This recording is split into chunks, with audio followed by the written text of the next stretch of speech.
Hello everyone, welcome to BSP pharmacy. I am Nikita Gupta और आज हम बी फार्मा सेकेंड सेमेस्टर के सब्जेक्ट ऑर्गेनिक केमिस्ट्री पार्ट 1 का topic nomenclature पे एक स्मॉल सा क्विज़ लेंगे सो दैट हम नॉमनक्लेचर के कंसेप्ट को और भी ज़्यादा बेटर वे में अंडरस्टैंड कर सकें। So before starting the quiz, अगर आपने अभी तक हमारे चैनल को सब्सक्राइब नहीं किया है तो please subscribe our channel and hit the bell icon to get updated with these informative videos. So let's start our video on nomenclature. First question is saturated hydrocarbons are otherwise referred to as means कि saturated hydrocarbons को और क्या बोला जाता है। तो आपके options हैं option number A alkanes, option number B alkenes, option number C alkynes and option number D alkaloids. तो आपको पता है कि सैचुरेटेड हाइड्रोकार्बन्स का मतलब होता है वो हाइड्रोकार्बन्स जिनके अंदर सारे सिंगल बॉन्ड्स हैं और कोई भी डबल बॉन्ड या ट्रिपल बॉन्ड प्रेजेंट नहीं हैं। तो जब किसी हाइड्रोकार्बन के अंदर सिर्फ डबल बॉन्ड होते हैं तो उसको बोलते हैं एल्कीन, जब सिंगल बॉन्ड होते हैं तो उसको बोलते हैं एल्केन, जब ट्रिपल बॉन्ड होते हैं तो उसको बोलते हैं एल्काइन। तो सैचुरेटेड हाइड्रोकार्बन मीन्स कि जिसमें एक भी डबल बॉन्ड ट्रिपल बॉन्ड नहीं है, सारे सिंगल बॉन्ड हैं, तो उसको बोलेंगे एल्केन, जबकि डबल बॉन्ड वाले को बोलेंगे एल्कीन और ट्रिपल बॉन्ड वाले को बोलेंगे एल्काइन। और एल्कीन और एल्काइन क्या होते हैं? अनसैचुरेटेड हाइड्रोकार्बन्स होते हैं, जबकि एल्कलॉइड्स जो हैं वो डिफरेंट क्लास होती है। तो हमारा करेक्ट ऑप्शन होगा ऑप्शन नंबर ए एल्केन्स, क्योंकि एल्केन्स जो हैं वो सैचुरेटेड हाइड्रोकार्बन हैं, क्योंकि सैचुरेटेड कार्बन्स के अंदर भी सारे सिंगल बॉन्ड्स होते हैं और एल्केन्स के अंदर भी सारे सिंगल बॉन्ड्स होते हैं। Then question number second is identify the correct alkane name for the molecular formula C3OH62 or we can say C30H62 means कि कार्बन 30 है, 30 मॉलिक्यूल है कार्बन के और हाइड्रोजन के 60 मॉलिक्यूल है। तो उस मॉलिक्यूलर फॉर्मूले वाले एल्केन का करेक्ट नेम क्या होगा? तो आपके ऑप्शंस हैं option number A prop decane, option number B eicosane, option number C triacontane and option number D dodecane. So जैसा कि आपको पता है कि एल्केन्स का जनरल फॉर्मूला होता है CnH2n+2। तो यहाँ पे अगर आप n की वैल्यू 30 लेंगे तो हाइड्रोजन की वैल्यू 62 सेटिस्फाई हो रही है, जिसका मतलब है कि ये एक एल्केन है और एल्केन के एंड में एन लगा होता है। और अगर कार्बन 30 मॉलिक्यूल्स है तो फिर वहाँ पे उसका नाम होगा ट्राइकॉन। तो इसलिए कंप्लीट नेम होगा C30H62 का ट्राइकॉन एन। तो करेक्ट ऑप्शन होगा option number C triacontane. Then next question is identify the smallest alkane which can form a ring structure that is cycloalkane. तो हमें ये बताना है कि सबसे छोटा एल्केन वो कौन सा होगा जो कि रिंग फॉर्म कर सकता है। तो आप सोच के देखिए कि क्या एक कार्बन का मॉलिक्यूल जिसके अंदर सिर्फ एक ही कार्बन है वो रिंग फॉर्म कर सकता है? नहीं। क्या 2 कार्बन का मॉलिक्यूल कर सकता है? तो 2 कार्बन में कार्बन कार्बन होगा तो रिंग नहीं फॉर्म होगी। 3 कार्बन मॉलिक्यूल में हो सकती है क्या? तो हम सोचेंगे कि 1, 2 और 3, अगर इसको इससे और सेकेंड वाले को भी इससे कनेक्ट कर दिया जाए तो एक रिंग फॉर्म हो जाएगी। तो मिनिमम कितने कार्बन्स रिक्वायर्ड हैं रिंग फॉर्म करने के लिए? 3। तो हमारे ऑप्शंस हैं साइक्लोमीथेन, साइक्लोमीथेन का मतलब है एक कार्बन से रिंग फॉर्म करना। देन मीथेन, मीथेन के अंदर तो साइक्लो ही नहीं है, मीन्स की कोई रिंग है ही नहीं। Then option number C cyclopropane, means की साइक्लिक स्ट्रक्चर और 3 कार्बन की स्ट्रक्चर जो कि पॉसिबिलिटी है। Then option number D propane, तो प्रोपेन के अंदर आगे साइक्लो नहीं लगा है, दैट मीन्स कि 3 कार्बन की स्ट्रक्चर है लेकिन साइक्लिक फॉर्म में नहीं है, चेन फॉर्म में है। इसलिए हमारा करेक्ट ऑप्शन होगा ऑप्शन नंबर सी साइक्लोप्रोपेन, जिसके अंदर साइक्लिक स्ट्रक्चर है और 3 कार्बन की स्ट्रक्चर है जो कि आपस में मिलकर रिंग फॉर्म कर सकती हैं। तो साइक्लोप्रोपेन जो है वो स्मॉलेस्ट एल्केन है जो कि सक्सेसफुली एक रिंग जो है वो फॉर्म कर सकता है। और इसमें क्या होता है, जैसे अपने रिंग होती है तो रिंग के अंदर CH3 देन CH2 और CH3 होता है। तो लास्ट के एक एक हाइड्रोजन को हम यहाँ पे से रिमूव करके इन दोनों को आपस में ज्वाइंट कर देंगे और इस तरीके से साइक्लोप्रोपेन की स्ट्रक्चर बन जाएगी। सो हमारा करेक्ट ऑप्शन हुआ option number C, cyclopropane. Then next question is in which among the following alkane the carbon atom is displaced so as to form compactly structure with the resemblance of a butterfly wing।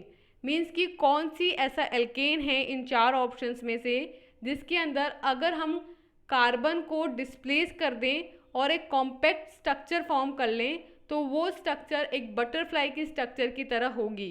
तो आपके options हैं option number A cyclopropane, option number B cyclobutane, option number C cyclopentane and option number D cyclohexane. So सबसे पहले हमें इसमें ये समझना है कि बटरफ्लाई की विंग की स्ट्रक्चर होती कैसी है। तो आपने बटरफ्लाई देखी होगी कि एक बटरफ्लाई होती है, इसमें फिर इस तरीके के विंग्स प्रेजेंट होते हैं। ठीक है, ये बनी आपकी बटरफ्लाई। इसके विंग्स को अगर आप देखेंगे तो इसके अंदर एक carbon, then second carbon and then third carbon, 3 carbon की ये स्ट्रक्चर होती है। ठीक है, तो 3 कार्बन से बनेगी, दिट मीन्स और साइक्लिक स्ट्रक्चर है तो साइक्लोप्रोपेन है बेसिकली बटरफ्लाई का विंग। तो अब हमें क्या करना है, एक कार्बन को डिस्प्लेस करने पे हमें ये स्ट्रक्चर मिल रही है।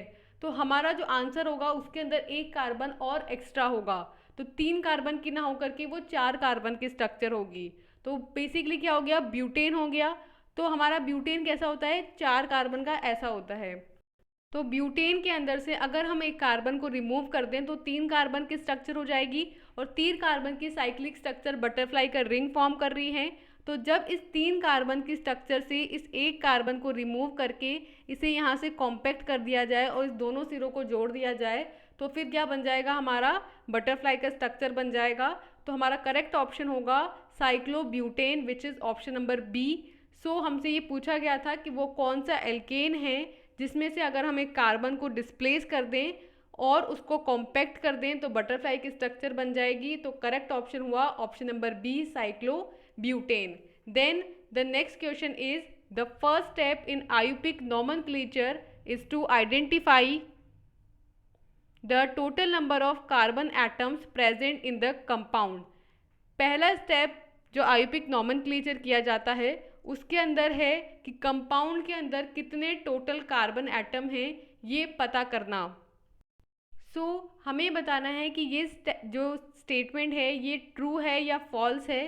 तो जैसा कि आपको बताया है कि नोमेनक्लेचर के अंदर जब हम किसी भी कंपाउंड का आयुपिक नोमेनक्लेचर करते हैं तो सबसे पहले हम लॉन्गेस्ट चेन को चूज़ करते हैं जिसमें एक ऐसी चेन जो कि पेरेंट चेन होगी जिसके अंदर मैक्सिमम सब्स्टिट्यूएंट्स होंगे और वो चेन जो होगी उसके अंदर इस तरीके से डिज़ाइन होगी, मेन फंक्शनल ग्रुप को सबसे लिस्ट नंबर दिया जाए और उसके अंदर मैक्सिमम सब्स्टिट्यूएंट्स को कलेक्ट किया जाए। तो जब हम आयुपिक नोमेनक्लेचर करते हैं तो बेसिकली सबसे first step total number of carbon atom count करना नहीं होता बल्कि लॉन्गेस्ट चेन काउंट करना होता है, लॉन्गेस्ट चेन को आइडेंटिफाई करना होता है। तो हमसे यहाँ बोला गया कि आयुपिक नोमेनक्लेचर के अंदर फर्स्ट स्टेप ये होता है कि आप total number of carbon atoms जो कंपाउंड में प्रेजेंट है उसे आइडेंटिफाई करें। तो ये जो स्टेटमेंट है वो गलत है, इसलिए आपका करेक्ट ऑप्शन होगा option number B false. Then next question is the substituent in the chain is named by replacing a and e in the alkanes by. So आपके ऑप्शंस हैं option number A in, option number B ic, option number C on and option number D yl. तो कोई alkene होता है तो उसके and में N लगा होता है जो कि उसके सैचुरेटेड कंपाउंड होने का सिंबल है, जो कि उसके अंदर सारे सिंगल बॉन्ड्स प्रेजेंट होने का सिंबल है। अब जब हमें उसका सब्स्टिट्यूएंट बनाना है तो उसमें से क्या करेंगे, हम एक हाइड्रोजन को रिमूव करेंगे और वहाँ पे एक वैकेंट छोड़ देंगे कि भाई यहाँ पे आकर के अब कोई अदर कंपाउंड जुड़ सकता है। तो जब हाइड्रोजन को रिमूव करके उसका सब्स्टिट्यूएंट बनाया जाता है तो वहाँ पे जो सफिक्स लगता है वो होता है आइल।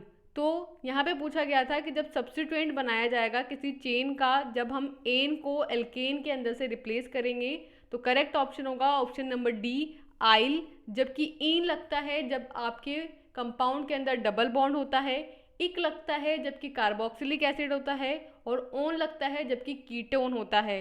लेकिन जब आपको किसी का सब्स्टिट्यूएंट बनाना है तो फिर हम वहाँ पे जो सफिक्स लगाते हैं दैट इज आइल।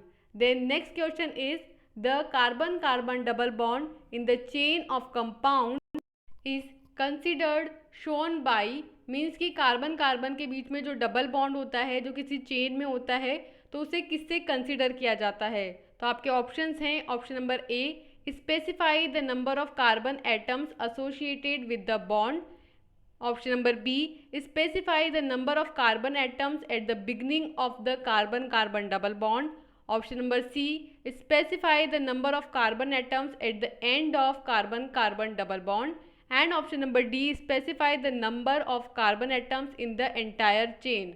मीन्स कि जब हम किसी चेन के अंदर कार्बन कार्बन डबल बॉन्ड को रिप्रेजेंट कर रहे हैं तो वहाँ उसको कैसे शो करेंगे हम।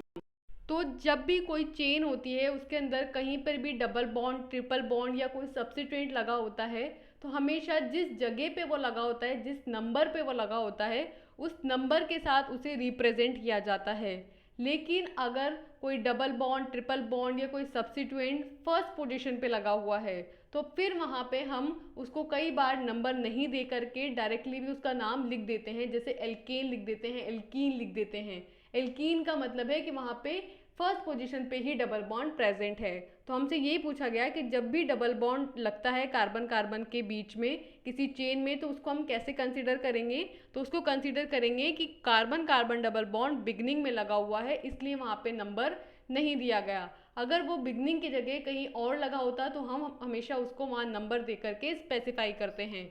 सो करेक्ट ऑप्शन होगा option number B specifying the number of carbon atoms at the beginning of the carbon carbon double bond. Then next question is dienes are the name given to the compounds with. So आपके options हैं, option number A exactly a double bond, option number B exactly a triple bond, option number C exactly two double bonds and option number D more than two double bonds। तो हमें बताना है कि diene जब हमने बोल दिया तो इसका मतलब उस कंपाउंड के अंदर कितने डबल बॉन्ड होंगे या कितने ट्रिपल बॉन्ड होंगे या किस तरीके का बॉन्ड होगा। तो डाई का मतलब होता है दो और ईन का मतलब होता है डबल बॉन्ड। तो डाई ईन का मतलब हुआ दो डबल बॉन्ड। तो डाई ईन अगर किसी कंपाउंड के साथ लिखा हुआ है तो इसका मतलब है कि उस कंपाउंड के अंदर दो डबल बॉन्ड है। तो करेक्ट ऑप्शन होगा option number C exactly two double bonds. Then next question is triple bond with two carbon atoms on either side is called. अगर दो कार्बन एटम्स हैं उसके आइदर किसी भी साइड पे ट्रिपल बॉन्ड लगे हुए हैं तो उसको क्या बोलेंगे। सो आपके ऑप्शंस हैं, option number A methyl group, option number B ethynyl group, option number C propynyl group and option number D propargyl group. तो मिथाइनाइल का मतलब है एक मीथेन है और आइल ग्रुप लगा है। ऑप्शन नंबर बी में जो इथाइन है इसका मतलब दो कार्बन एटम है। ईथ का मतलब दो कार्बन एटम, आइन का मतलब एक ट्रिपल बॉन्ड और आइल का मतलब कि सब्स्टिट्यूशन। तो इथाइनाइल के अंदर क्या है, दो कार्बन एटम है, उसके बीच में एक ट्रिपल बॉन्ड है और एक सब्स्टिट्यूशन है। देन थर्ड ऑप्शन है प्रोपियोनाइल जिसका मतलब है प्रोप का मतलब तीन कार्बन है और आइल का मतलब है सब्स्टिट्यूशन। एंड देन लास्ट प्रोप्रागाइल जिसका मतलब होता है कि एक साइड पे एक कार्बन एटम है और दूसरी साइड पे दो कार्बन एटम है तो इसलिए उसको बोलते हैं प्रोप्रागाइल। तो हमसे पूछा गया था कि वो एटम बताना है हमें, वो ग्रुप बताना है जिसके अंदर दो कार्बन एटम हो, एक ट्रिपल बॉन्ड हो और एक साइड से छूटा हुआ हो यानी कि सब्स्टिट्यूशन के लिए अवेलेबल हो। तो हमारा करेक्ट ऑप्शन होगा option number B that is ethynyl group. Ethynyl में ईथ का मतलब दो कार्बन, आइन का मतलब ट्रिपल बॉन्ड एंड आइल का मतलब सब्स्टिट्यूशन, इसलिए हमारा करेक्ट ऑप्शन हुआ ethynyl group. Then the last question is the substituent group that are commonly associate with benzene are. Means कि बेंजीन के साथ एसोसिएट होने वाले कॉमन सब्स्टिट्यूएंट्स कौन कौन से होते हैं। तो आपके ऑप्शंस हैं, option number A phenyl and benzyl, option number B propyl and phenyl, option number C methyl and benzyl and option number D butyl and phenyl. तो जो कॉमन सब्स्टिट्यूएंट्स हैं वो होते हैं फिनाइल एंड बेंजाइल। क्योंकि इनकी जो स्ट्रक्चर होती है वो हाइड्रोजन बॉन्ड के सिंपल से डिफरेंस के अलावा पूरी एसोसिएट होती है। मीन्स कि जो बेंजीन रिंग होती है उसके साथ बेंजाइल और फिनाइल की जो स्ट्रक्चर होती है वो कॉमन होती है। इस वजह से जो सब्स्टिट्यूएंट्स होते हैं बेंजीन के साथ वो फिनाइल और बेंजाइल दोनों के साथ देखे जा सकते हैं। इसलिए हमारा करेक्ट आंसर होगा option number A, phenyl and benzyl. तो इसी के साथ हमारा कंप्लीट होता है quiz on nomenclature. I hope so कि आपके कंसेप्ट नॉमेनक्लेचर से रिलेटेड इम्प्रूव हुए होंगे। So thank you so much guys इस वीडियो के लिए। ये वीडियो आपको कैसा लगा प्लीज़ कमेंट सेक्शन में कमेंट करके बताइए, और ये कितना इन्फॉर्मेटिव रहा ये भी बताइए। एंड एट लास्ट मैं ये कहना चाहूँगी कि प्लीज़ हमारी एप्लीकेशंस बीएसपी फार्मेसी पे जाके ज़रूर विज़िट कीजिए। वहाँ हम आपको B pharma and D pharma का कंप्लीट स्टडी मटेरियल प्रोवाइड कर रहे हैं, जिसके अंदर आपको वीडियो लेक्चर्स मिलेंगे, हैंड रिटन नोट्स मिलेंगे, कंप्यूटराइज्ड नोट्स मिलेंगे और as well as live classes भी प्रोवाइड की जाएंगी। सो मिलते हैं गाइस ऐसे ही इंफॉर्मेटिव वीडियोस के लिए। तब तक के लिए thank you and all the best.